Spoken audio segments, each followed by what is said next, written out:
David Robb has covered the labor beat, 10 years for Variety, 10 years for The Hollywood Reporter. He now works over at Deadline Hollywood, where he's written extensively about child labor in Hollywood. Thank you for joining us, David. Thank you. How many times have you seen An Open Secret? I think I've seen it about 5 or 6 times. Who is David White?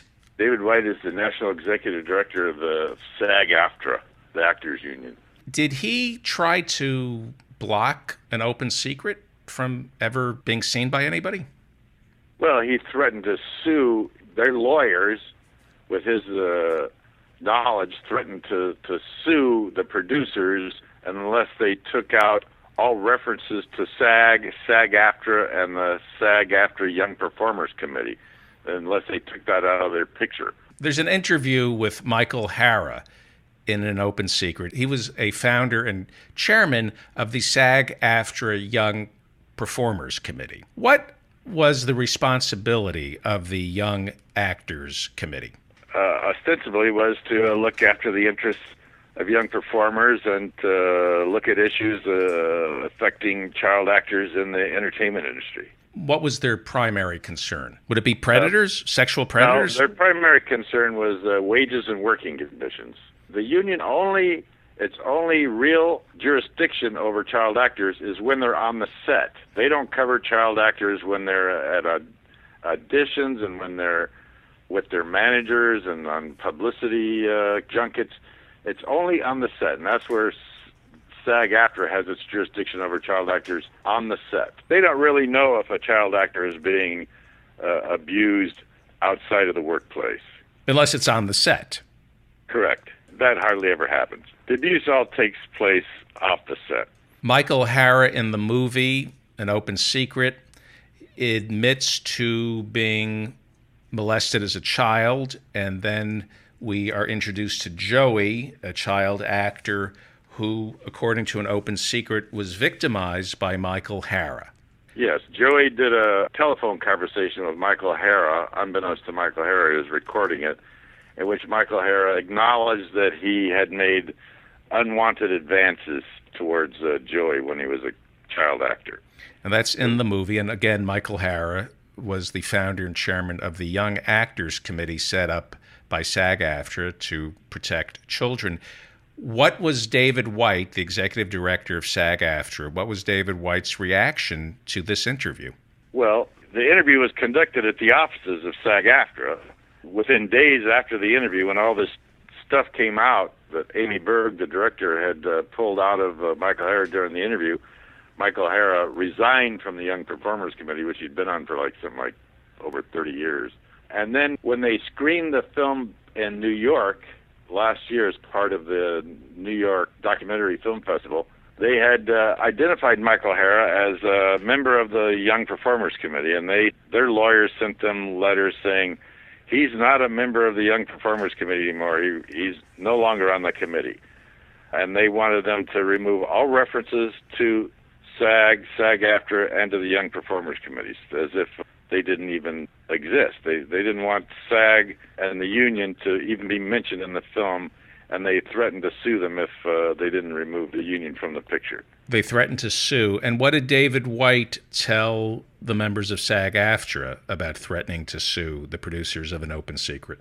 He told them that they didn't threaten to sue and that they didn't try to sanitize the picture. They just wanted it to accurately reflect that he was no longer a member of the Young Performers Committee, which he was at the time of the interview, but he was not any longer at the time the film was released.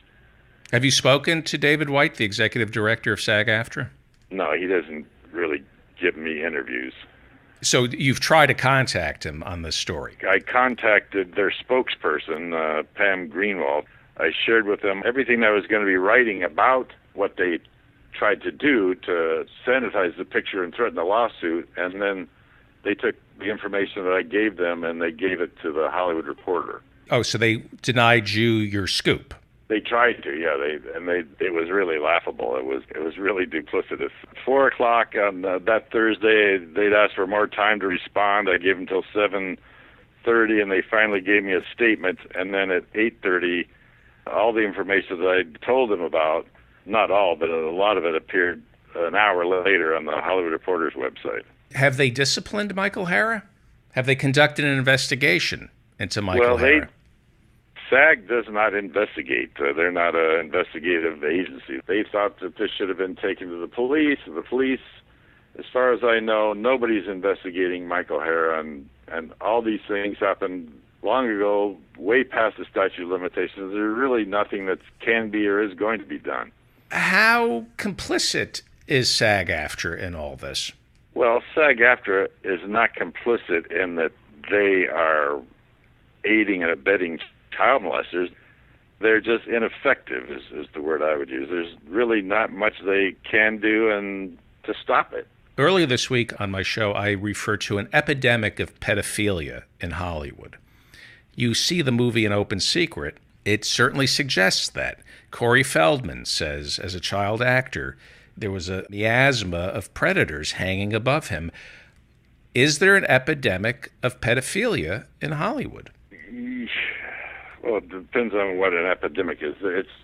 There's a lot of it. I wouldn't say that. Is it more pronounced here than it would be, say, in, I was going to say Washington, D.C., but is it more pronounced than any other place in the country, or is it just about average? There's a famous bank robber who says, "Why do you rob banks?" He says, "That's where the money is." And right. In Hollywood, that's where the most beautiful children are. Hollywood is a definite draw. It's not just Hollywood now. The entertainment industry is spread all across the country, but child predators seek out children, and Hollywood's got a lot of them. Before the show started, we talked about the dangers of hysteria, because you brought up the McMartin preschool. The accusations last longer than the acquittal. When you say McMartin preschool, people, all they remember is, oh, that was the place where children were molested and they were practicing Satan worshiping. But what's the truth about the McMartin preschool? It was all false. It was all made up. There was a hysteria going around the entire country. There was a whole wave of allegations that children are being sexually molested at the preschools all over the country. The McMartin case turned out to be totally false. It was a bunch of elderly ladies were being accused of sexually abusing children, and that has never been the pattern. And it turned out to be completely false. All the people were exonerated, except their lives were ruined. Their lives were ruined by psychologists who knew how to get the responses they wanted from these kids. Yes, by using anatomically correct little puppets and things, and the children would just make up all these things. You've seen An Open Secret 6 times. What do you think of the movie? I think the movie is a wake-up call to the industry that people need to pay more attention to this real issue, that children are being abused, that there are predators out there. There's a long list of them who have been convicted, and to me it points to a total failure by the state to monitor what's happening with child actors. I've written several stories. There have been at least 3 imposters posing as studio teachers so that they could be around children. I'm not saying that they were molesting them. It might have just been to collect the money, the paycheck, but they're not qualified, they're not certified, and children are not being protected by the state. The state labor commissioners in charge of certifying all studio teachers and for the safety and welfare of child actors, and they're not doing their job at all. You have a long career in journalism. Why are documentarians, independent documentarians, doing this work instead of our mainstream media? That's a good question. I think the media does its best when allegations are brought forth and criminal charges are filed. The media is all over it.